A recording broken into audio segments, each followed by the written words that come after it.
د پاکستان گورننس سیستم کې مسایل څه دي؟ د پاکستان گورننس سیستم ولې دومره کمزوري دی؟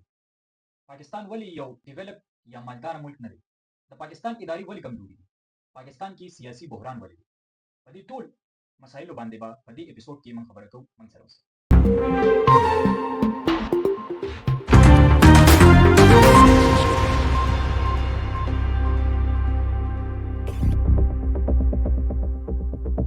السلام علیکم. زما نوم آفتاب دی او تاسو ګورئ کریټیکل ټاکس. پاکستان یو ډیولپینګ سټیټ دی. په ډیولپینګ او ډیولپ سټیټس کې ډیر زیات ډیفرنس وي. ډیولپ سټیټس هغه سټیټس ته ویل کیږي کوم چې مالدار وي، چې ریچ وي.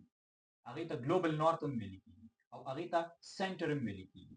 ډیولپینګ سټیټس هغه سټیټس وي کوم چې غریب سټیټس وي، غریب ممالک وي. هغې ته پیریفریز هم ویل کیږي، ګلوبل ساوث هم ویل کیږي. پاکستان چونکه یو ډیولپینګ سټیټ دی، نو په هر ډیولپینګ سټیټ کې مختلف چیلنجز وي. په هغه چیلنجز کې ویک انسټیټیوشنز هم راځي، چې کمزورې ادارې ورته موږ وایو. په هغه سټیټس کې کرپشن هم راځي. د دغې ممالکو کې به د ګورننس سیستم ډیر زیات خراب وي، کمزورې وي، پور وي. او په دغې ممالک کې به د اکاونټیبلیټي سم میکانیزم دی.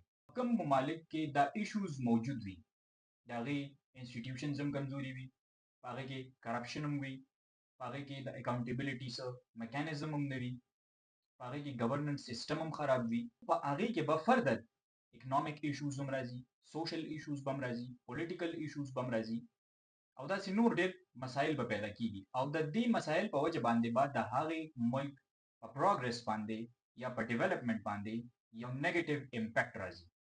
ویل کیږي چې پاکستان په ریسورسز کې یا په وسایلو کې ډېر زیات مالدار دی، خو پاکستان په گورننس سیستم کې ډیر زیات کمزوري دي. زمونږ د بلوچستان په پروینس کې ډیر زیات ریسورسز دي. موږ سره په ساوث کې عربین سی ده، په هغې کې ډیر زیات ریسورسز دي. د پاکستان جیوګرافي، ټوپوګرافي، ایتنوګرافي او کلچر دا ډیر زیات ریچ دی. د جیوګرافیکل سیټینګ ته که موږ وګورو، نو زمونږ په انټایر ایسټرن فلانک باندې انډیا ده، په ویسټ کې زمونږ افغانستان دی، په ساوث ویسټ کې موږ سره ایران دی، په ساوث کې موږ سره عربین سی ده، او په نارت ایسټ کې موږ سره چاینا ده. او د دې جیوګرافیکل ډایورسټي په وجه باندې زمونږ ملک ته یو میلټینګ پاټ آف کلچرز اینډ ټریډیشنز هم ویل کیږي. د جیوګرافیکل لوکیشن او د جیوګرافیکل سیټینګ که موږ دې ته د تاریخ په نظر باندې وګورو، نو پاکستان د انډین سب کانټیننټ په نارت ویسټرن ریجن کې، په انډین سب کانټیننټ کې چې کوم کلچرز او کوم ټریډیشنز وو، نو د هغې هغه انفلوئنس اوس هم زموږ په ملک کې پاتې شوی دی.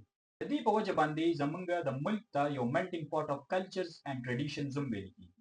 زموږ چې کوم نیبرنګ ممالک دي، چاینا، افغانستان، انډیا، موږ سره سنټرل ایشین سټیټس، دې ممالکو زموږ په کلچر او زموږ په ټریډیشن باندې یو انفلوئنس دی. د ټوپوګرافي خبره چې موږ وکړو، د یو ایریا د نیچرل او د آرټیفیشل فیچرز ارینجمنټ ته ټوپوګرافي وایي. مطلب دا دی چې زموږ په ملک کې ماونټینز په کوم ځای کې دي، ډیزرټس په کوم ځای کې دي، فرټایل لینډز په کوم ځای کې دي، د دې هر څه ارینجمنټ ته ټوپوګرافي وایي. موږ که د پاکستان ټوپوګرافي ته وګورو، نو موږ سره ماونټین رینجز دي. فار ایگزامپل هندوکش، کراکورم، هیمالایاز. دغه شان موږ سره پلاټوز دي، ډیزرټس دي، صحراګانې دي.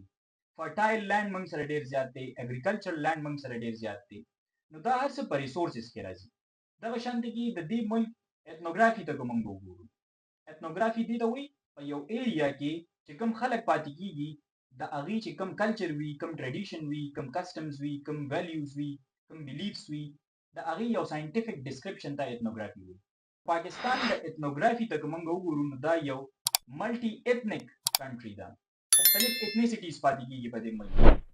فار ایگزامپل پنجابیز دي، سندھیز دي، بلوچیز دي، پښتونز دي، مهاجرز دي. د هر یو ایتنیسټي یو خپل کلچر او یو خپل ټریډیشن دی. دا فیکټرز که موږ انالایز کړو، نو د دې نه موږ ته پته لګي چې زموږ پاکستان په ریسورسز کې ډېر زیات ریچ دی. زموږ جیوګرافیکل سیټینګ، زموږ جیوګرافیکل ډایورسټي ډېره زیاته ریچ ده. زموږ ایتنوګرافي، موږ سره مختلف کلچرز دي. زموږ کلچر ډېر زیات وایبرنټ دی. موږ سره ماونټین شته، ډیزرټ شته، فرټایل لینډز، دا هر څه موږ سره شته. خو بیا هم زموږ ګورننس سیستم ډېر زیات پور دی. زموږ ملک مختلف military interventions experience کړي دي په past کې political assassinations یې فیس کړي دي او دغه military interventions او political assassinations زمونږ د ملک چې کوم democratic process دی هغه یې undermine کړي دي د ټولو نه اولنی کاز چې په poor governance کې راځي هغه دی corruption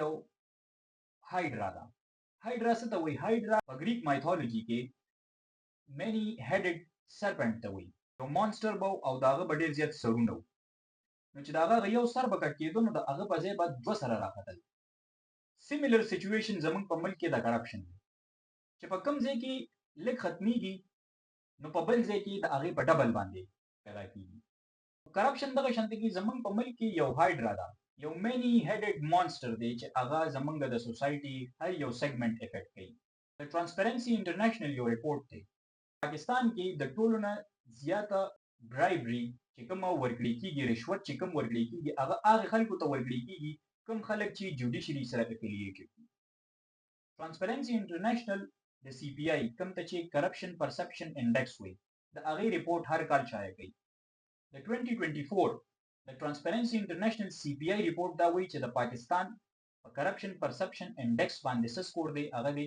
27 points out of 100 نو د دې نه تاسو اندازه ولګوئ چې زمونږ په ملک کې کرپشن څومره زیات دی او کله چې یو ګورنمنټ آفیشل په کرپټ پریکټسز کې انوالو شي یا په نیپوټیزم کې انوالو شي هغه ګورنمنټ آفیشلز نه د پبلک ټرست ختم شي کرپشن هغه سرویسز هم انډرماین کوي کوم چې سټیزنز ته ورکړي کېږي فار ایگزامپل هیلث کیر سرویسز ایجوکیشن دا د سټیزنز یو رایټ دی چې دا به ګورنمنټ هر یو سټیزن ته هیلث کیر فیسیلیټیز هم پرووایډ کوي او ورسره به هغې ته ایجوکیشنل اپورچونیټیز هم پرووایډ کوي خو چې په کوم ملک کې په کوم انسټیټیوشنز کې کرپشن ډېر زیات وي سټیزنز ته به دا بیسک سرویسز نه پرووایډ کېږي او ایجوکیشن د ملک لپاره ډېر زیات امپورټنټ دی ډیولپ سټیټس مالداره ممالک ولې دي چې هغوی په خپل ایجوکیشن باندې انویسټمنټ کړی دی چې د کوم ملک ایجوکیشن ښه وي هغوی به ښه ډاکټرز پروډیوس کوي چې ښه ډاکټرز پروډیوس کوي د هغوی هیلث سیسټم به ښه چې د کوم ملک ایجوکیشن ښه هغوی به ښه انجینیرز پروډیوس کوي چې ښه انجینیرز پروډیوس کوي هلته کې به هغوی مختلف انوویشنز کوي په میکانیکل سایډ باندې په الکتریکل سایډ باندې په الکترونیک سایډ باندې او دلته کې زمونږ د ایجوکیشن باندې بالکل انویسټمنټ نه کېږي فنډز یا بجټس ورته الوکیټ کېږي نو هغه ډېر زیات مینیمل وي کرپشن دا یو فیکټر دی دا زمونږ په ګورننس سیسټم کې یو ډېره زیاته غټه ایشو ده دویم فیکټر پولیټیکل انسټیبیلیټي چې هغه هم کنټریبیوټ کوي پور ګورننس ته پولیټیکل انسټیبیلیټي سیاسي بحران ته وایي دا سیاسي بحران د پاست نه را روان دی زمونږ په ملک کې ملیټري انټرونشنز راغلي دي پولیټیکل اساسینیشنز شوي دي زمونږ په ډیموکریټک پروسس کې ډېر زیات ایشوز دي زمونږ په پولیټیکل او په سیویلین سیټ اپ کې هم ډېر زیات ایشوز دي پولیټیکل لیډرز سره داسې څه ویژن څه داسې روډ میپ نشته د دې ملک د فیوچر باره کې every time هغوی یو بل سره په خپل کانفلیکټ اف انټرست کې دي څومره چې پولیټیکل پارټیز تاسو ګورئ یا پولیټیکل لیډرز تاسو ګورئ په ریالټي کې دواړه سیویلین او ملیټري ګورنمنټس په کرایسس مینجمنټ کې ډېر زیات فوکس کوي چې هغوی مختلف ایشوز ته یو سپیډي یا یو ایکسپیډینټ سلوشن پرووایډ کړي او هغوی خپل پاور پریزرو کړي خپل پاور پریزرویشن موډ کې هغوی انټیکټ وي د هغوی اتھارټي انټیکټ وي بجای د دې چې هغوی یو لانګ ټرم اپروچ وساتي د مختلف ایشوز او د مسلو باره کې پولیټیکل انسټیبیلیټي کنټریبیوټ کوي لیک اف افیکټیو ګورننس ته چې په کوم ملک کې سیاسي بحران ډېر زیات وي په هغه ملک کې به افیکټیو ګورننس سیسټم نه وي پولیټیکل پارټیز باندې هم دا یو اوبلیګیشن دی ایز پر لا اینڈ کانسټیټیوشن چې هغوی به انټرا پارټي الیکشنز کوي خو زمونږ په ملک کې دا پریکټسز نشته لیډر بلا مقابله منتخب کېږي د یو سیاسي پارټي دریم فیکټر زمونږ انسټیټیوشنز ډېر زیات ویک دي زمونږ ادارې ډېرې زیاتې کمزورې دي فار ایگزامپل انسټیټیوشنز لایک پولیس چې هغه انډر سټافډ هم دی انډر ټرینډ هم دی هغوی ته